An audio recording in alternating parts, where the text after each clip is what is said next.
Hola, ¿cómo les va? Bueno, en este video lo que quería hacer es pasar a comentar un poco qué pasa con las asincronías, ¿no? Este tema tan interesante y tan complejo a la vez que es algo con lo que nos encontramos en el día a día en la práctica habitual. Y la pregunta real es, ¿realmente son importantes o no? ¿Son tan relevantes en el desenlace de mi paciente? Y bueno, hay algunos artículos en los que se detalla un poco lo que pasa con las asincronías a nivel pulmonar y a nivel diafragmático, y algunos otros donde quizá le encuentran hasta una posibilidad de mantener el diafragma activo e incluso potenciar el volumen de fin de expiración a nivel pulmonar. Entonces hay como una nueva corriente que empieza a decir que bueno, quizás las asincronías no son tan malas. Es por eso que quería comentar un poco sobre este tema y mostrarles un artículo que ha salido y lo he publicado en mi Instagram, lo pueden encontrar, donde el título incluso es ¿las asincronías realmente importan? Bueno, les paso a comentar. Bueno, este es el artículo del que estábamos hablando, ¿no? Es un artículo publicado este año, donde el título justamente es ¿las asincronías realmente importan? Bueno, lo que los autores hacen es una especie de revisión donde muestran obviamente una introducción al tema de las asincronías, donde hablan en sí de que las asincronías pueden tener un impacto negativo en determinados casos y dependiendo también la potencia con la que se produzca el esfuerzo que genera esta asincronía.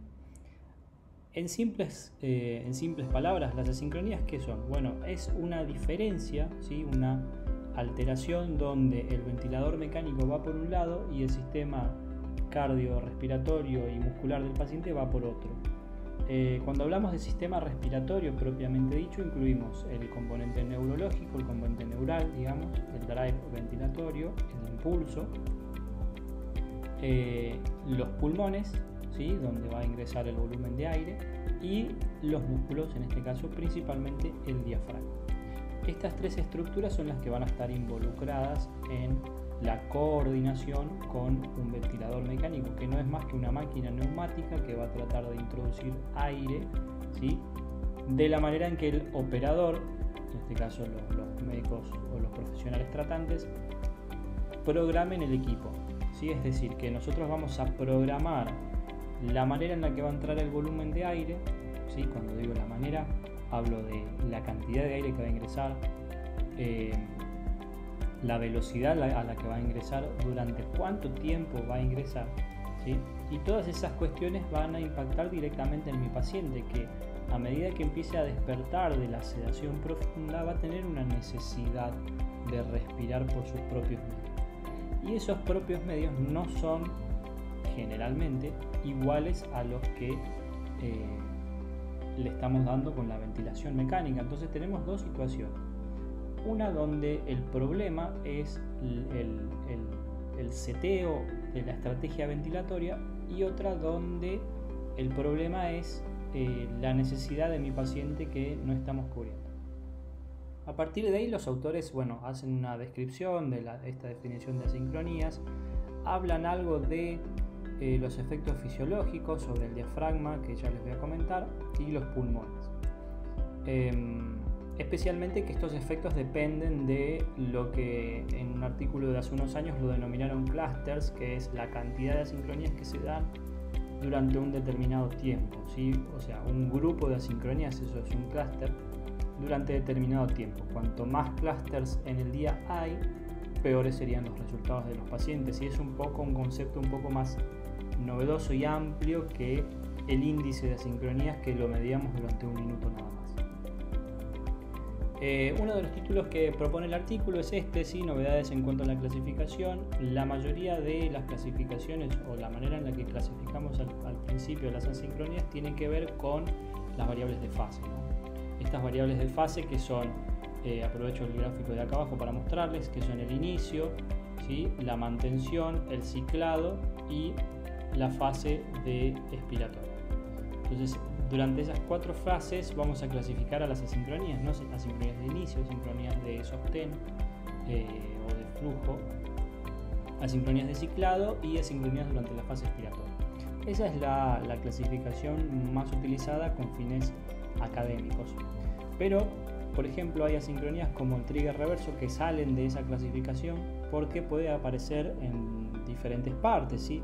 A la mitad del ciclo, al final del ciclo o durante la fase expiratoria. Entonces ahí se complica un poco el tema clasificación. Y por otro lado hay una sincronía que fue descrita por el grupo de Jungmann, donde ellos intentan introducir un nuevo tipo de asincronía que la llamaron ERIT o Expiratory Muscle Relaxation Induced Ventilatory Triggering. Esta sincronía, lo que ellos dicen es que durante la relajación de los músculos expiratorios se produce una caída de la presión gástrica, lógicamente, que desencadena un ciclado y después una actividad muscular.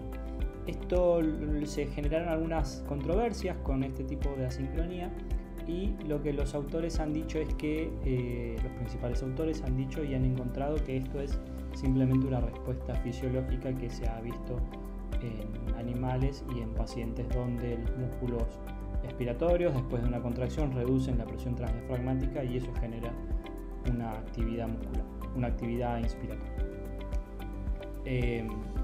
Bien, en cuanto a la detección de asincronías, el artículo lo que comenta habla un poco del rol de la inteligencia artificial, y acá entra esto de los clusters que les decía hace un momentito. Lo que hacen es hablar principalmente de estas softwares capaces de identificar los diferentes tipos de asincronías, y que en los últimos años han salido algunos donde incluso podemos detectar la potencia de la contracción a través de la medición del PTP o el trabajo respiratorio que provoca esta asincronía. Y ahí aparece algo que es interesante, que en este artículo lo comenta, que es esto de la actividad post-inspiratoria.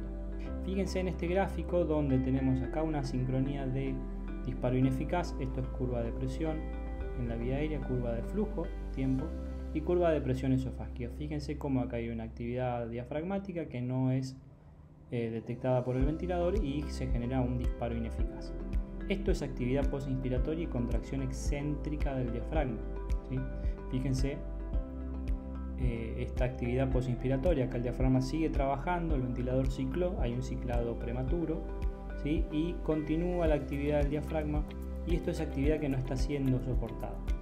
¿Está bien? Acá pasa lo mismo.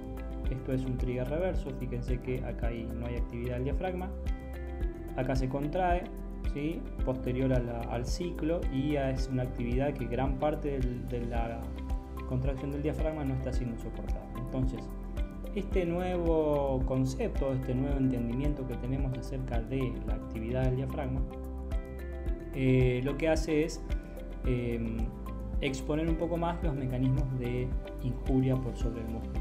Fíjense que hablamos de 3 asincronías diferentes: el ciclado ineficaz, el disparo ineficaz, ¿sí? El esfuerzo inefectivo, que es una de las más comunes, el ciclado prematuro y el trigger reverso cuando se da en la fase final del ciclado. Estas 3 asincronías pueden provocar un exceso de trabajo del diafragma donde no está siendo soportado por el ventilador, y eso va a generar lesión y procesos inflamatorios. Esta asincronía, este trigger reverso, por ejemplo, puede desencadenar dobles disparos, que es la situación más peligrosa, porque justamente es la que va a generar doble ganancia de volumen y potencial injuria pulmonar. Este cuadro está muy interesante. Fíjense cómo los autores hablan de las asincronías paciente-ventilador, que las que son directamente injuriantes, como el doble disparo, que es lo que hablábamos recién, o el breath stacking, ¿sí? Va a generar strain pulmonar, excesivo esfuerzo respiratorio, lesión pulmonar y lesión diafragmática.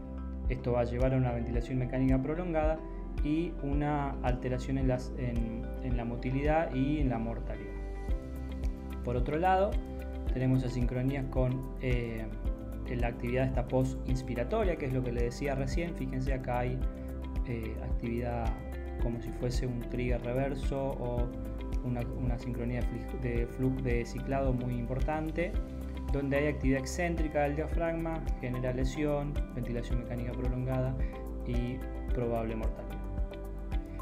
Las otras que provocan, las otras situaciones que van a provocar lesiones indirectas o injuria indirecta tienen que ver con el incremento de la sedación, ¿sí? Ventilación excesiva o sobreasistencia y alteraciones en el sueño.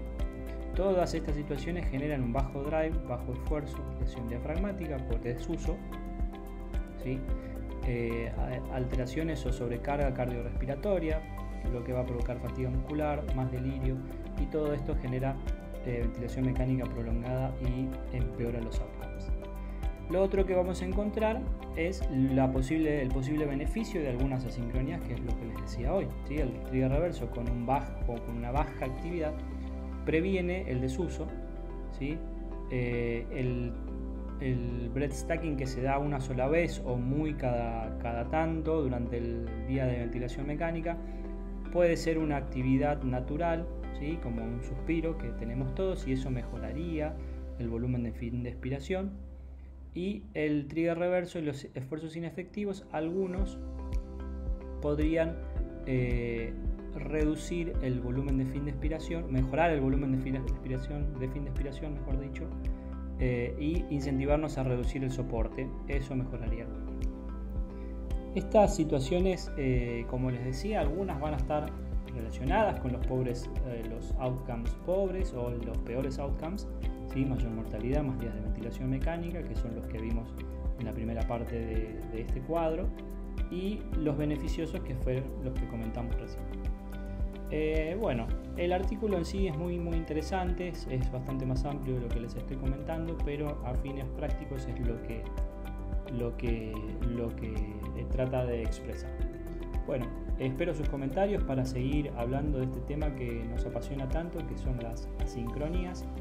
Y bueno, los leo en los comentarios, cuéntenme su experiencia, y si pueden compartir algún otro artículo que les resulte interesante, lo busco y lo comentamos.